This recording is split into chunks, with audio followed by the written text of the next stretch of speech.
Hello friends, welcome back to my another mini blogs. তো আজকে হলো গুরু পূর্ণিমা, তাই সকাল সকাল স্নান করে ঠাকুরকে খুব সুন্দর করে সাজিয়ে কিন্তু পুজো দিয়ে দিলাম। আর এই ফুলগুলো জানো তো আমাদের পাশের বাড়ির গাছের, কি সুন্দর না ফুলগুলো।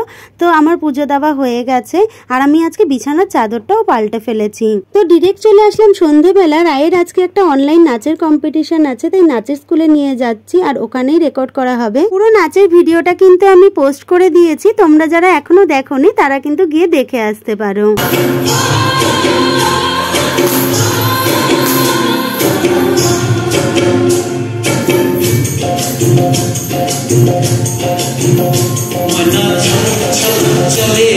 নাচের স্কুল থেকে বাড়ি ফিরতে ফিরতে আমাদের প্রায় 12:30টা বেজে গিয়েছিল। ভাগ্যিস মা গিয়েছিল, তাই জন্য ফিরতে কোনো অসুবিধা হয়নি। আর ফেরার সময় দেখি ড্রেনে জলের তাণ্ডব। তো ভিডিওটা ভালো লাগলে প্লিজ একটা লাইক আর চ্যানেলটা সাবস্ক্রাইব করে দিও। দেখা হবে নেক্সট ব্লগে। তো আজকে টাটা।